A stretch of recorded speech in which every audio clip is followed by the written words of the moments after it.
never gives up. He's always there, fighting for freedom over land and air. G.I. Joe! G.I. Joe is there!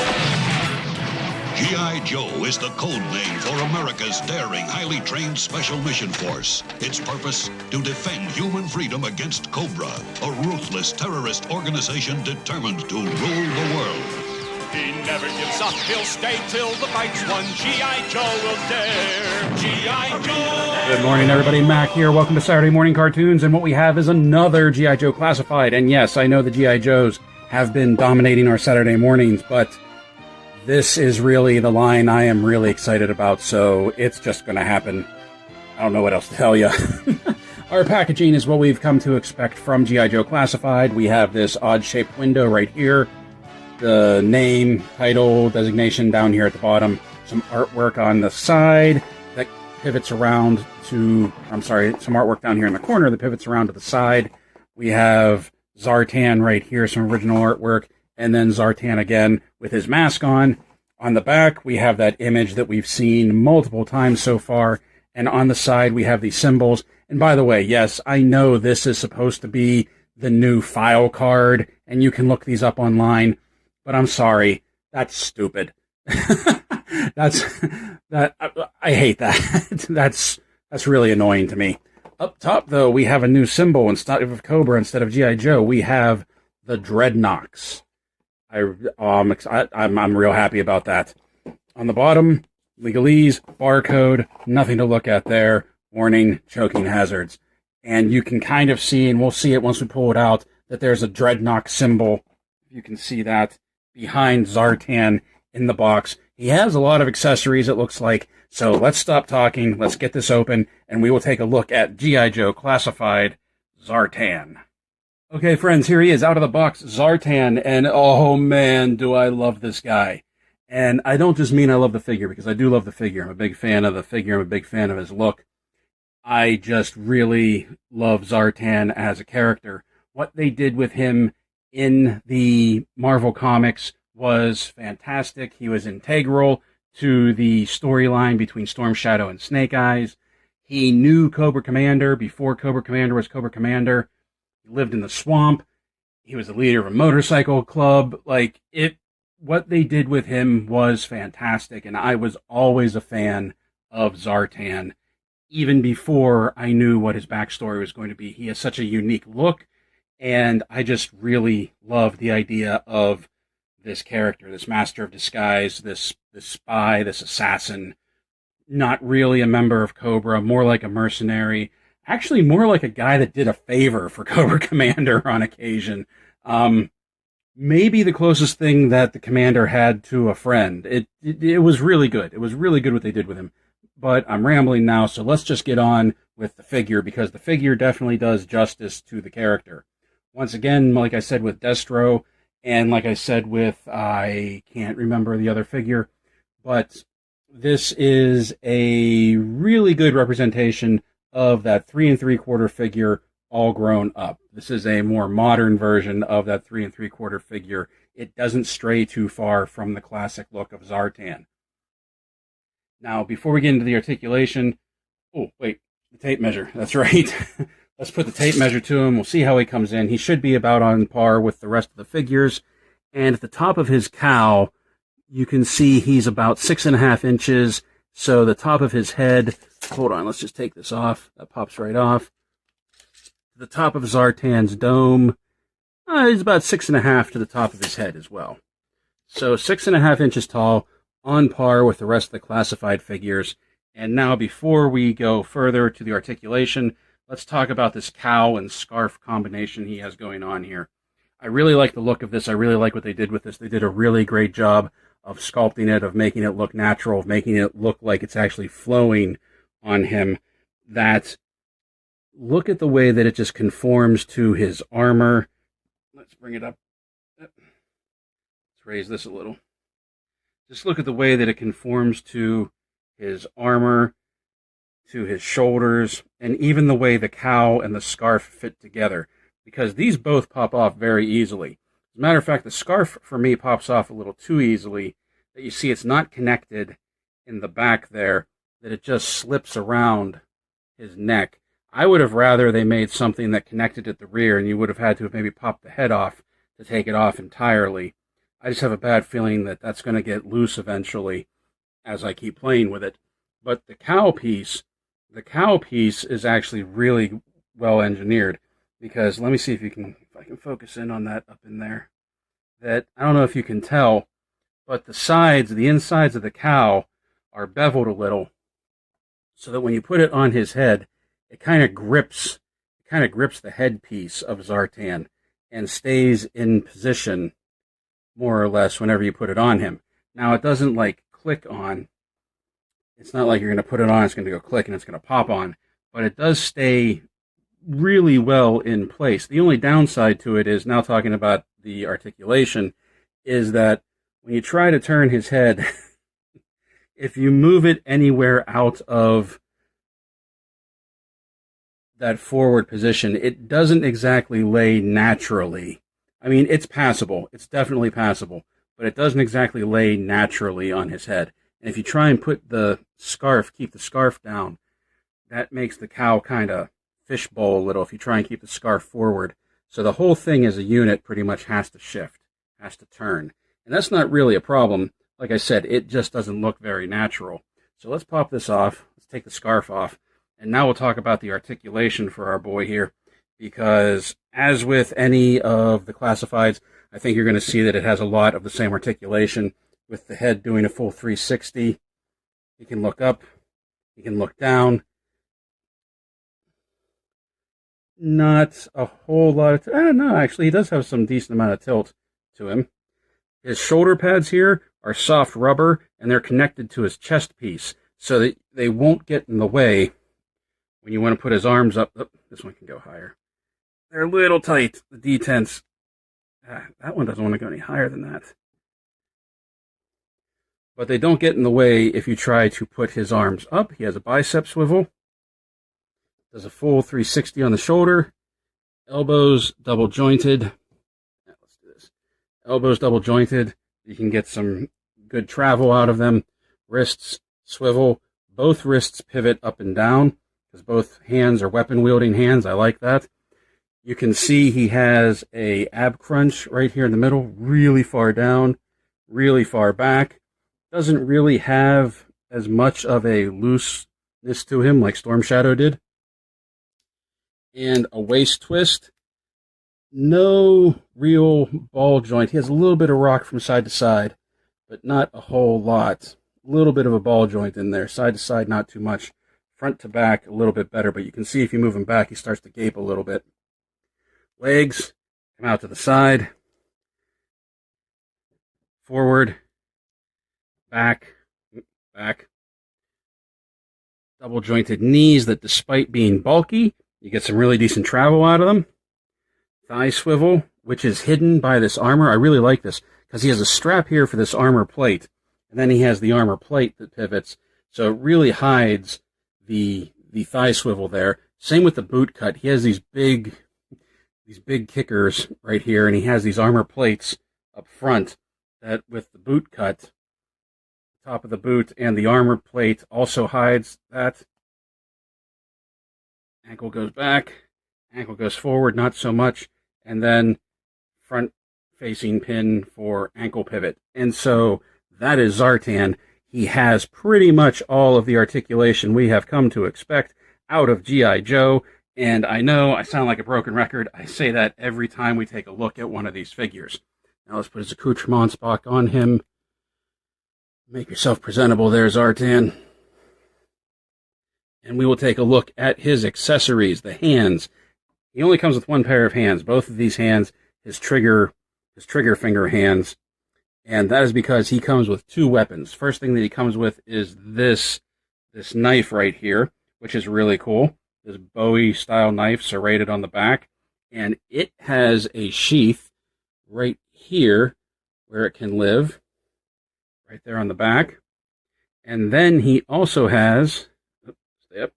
He also has this pistol here, which I know I give the Classified series some guff for their weapons looking like Fortnite laser weapons or Nerf guns, And it's the same with Zartan's here. But the main difference is, this is actually the pistol that Zartan had in his 3 3/4 inch form. This is, for whatever reason, this is the type of pistol that they gave him.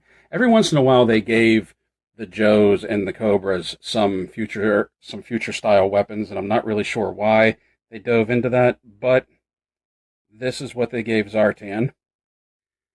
And that fits in his hand so well. It goes in both of them. Just put it in, twist, and he gets right there with the trigger finger. He looks really natural holding this thing. Now, the main stuff that he comes with, the main stuff you want to see is his backpack here. And with this backpack, once again, this backpack is a really accurate version of his 3 3/4 inch vintage backpack, except with the only exception, the addition being these pegs sticking out the sides. And you'll see what those are for in a second. But when you open it up, he has his mask in here. Now, on the inside of the backpack, let's get this out and you can take a look here. On the inside of the backpack, you have some sculpt in there. You have a little bit over here, some little tech over here, which I'm not sure what that's supposed to be. And you also have something like lights up in here. I thought it would have been cool if they would have put like a makeup kit and a mirror over here, since he's a master of disguise, so he could see what he was doing. But this, once again, actually, if I remember correctly, really does a good job of representing how the vintage figure backpack looked on the inside when it opened up. Now you can take this, and it just pegs right onto his back, and this is a solid fit. This backpack fits better than most of the backpacks that we've gotten with the Classified series so far. And then we have his mask here. And once again, not to keep repeating myself, but this is a really good representation of the mask that we got with the vintage figure. We only got one mask with that figure. We only got one mask with this figure. The eyes are whited out, so it's going to look a little weird when you put it on him, but this is just a really cool addition. I mean, obviously, when you put this mask on this figure, it's not going to fool anybody, but it's just the idea that the Master of Disguise comes with another disguise. And it doesn't conform, it doesn't just stay onto his head. Like, if you press it on, it doesn't look right, and eventually it will pop off, because I had that happen while I was playing around with that. But when you put the mask on, because of how deep the cowl is, when you put the cowl on with the mask, it helps to hold the mask on.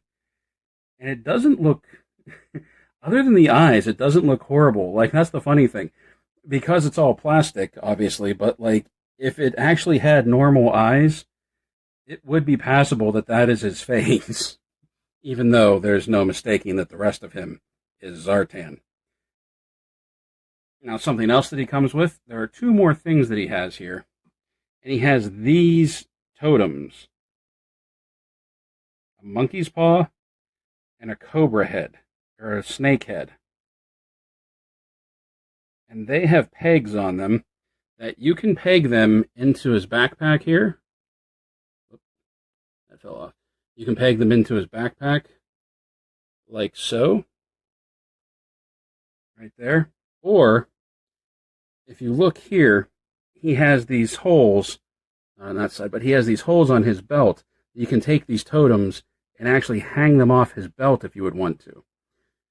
Now, he never had the totems before, and I don't know if that is something from Sigma 6, because I never really got into Sigma 6, so I don't know all the little ins and outs of that continuity, but it's pretty cool that he has those, because coming from the bayou, coming from the swamp, you could see that Zartan would be a little superstitious about things, and he might believe in things like good luck charms, things like that, voodoo, who knows what else. It's a really, really nice touch. Now we take these off, we put these back on the backpack here, open that up, slip his mask in there. The mask doesn't pop in, it just sets in there. And what I said you could do with these pegs, you take his pistol here, and you see a little trigger guard. It slips on right there. He doesn't have a holster for his pistol, but he can fit it onto his backpack. So Zartan, like every other character in the series so far, is able to sheath most of his, or holster most of his weapons on him, if not all of them. And that's really cool. I really like that. getting a closer look here, something else that I really like what they did is, first of all, with the sculpt, I'm pretty sure this is a completely new sculpt. At first, I thought the legs were a reuse from Snake Eyes, and they just added these armor plates on. But the more that I look at them, the more I think these are completely new legs. And even if you get down to the bottom here and you take a look at his boots, how he has these armored plated boots, these steel toes, and I really like this flame motif that's etched into the front of the boot right there, kind of like he's wearing a pair of Doc Martens. I really like that. But if you look at his gloves, let's see if we can get focused in here. If you look at his gloves, if you look at his cowl, if you look at where's it at? There was something else here. Oh, the sheath of his knife. It all has this scale motif going to it. Not so much like snakes, but like that it's made out of gator skin. Like he killed an alligator in the swamp, and he used it to make his gloves, to make his boots, to make his belt. Speaking of belt, if you move the rubber belt down and you see the belt that's molded in, look at that belt buckle. The skull with the ram's horns. It's just metal. This guy's awesome. But then, like, he also used the gator skin to make the cowl and everything. I really like the detail and the attention to detail that they gave to this character. I especially like it because he, along with Gung Ho, was always one of my favorites. Always one of my favorites. The only thing he's missing from this figure to make him perfect is he needs a bow, because that played a very big part in his storyline with Storm Shadow and Snake Eyes. He needs a bow, and he needs a hog. He needs a chopper. He needs something to ride. And I think I have something for him, and we'll take a look at that a little bit later. But I just wanted to take a look at Zartan for now. And even his face right here, like, we took the mask off, or the cowl off. We didn't really take a good look at him. Just look at the face. I love the black painting around his eyes. This, like, Alice Cooper face paint that he has going here. I love this smirk that he has on his face. Like, he knows he's in control. He knows something you don't know. I can't remember in the comic if we saw if Zartan was bald or not, but it kind of makes sense. Being a master of disguise, whenever he's putting other masks on, other disguises on, he wouldn't want to have to worry about hair, so he could just put a cap, a wig on, whatever he needed to. But the face sculpt is really well done. The paint app on it is really well done. Painting of the lips, painting of the eyes. So good.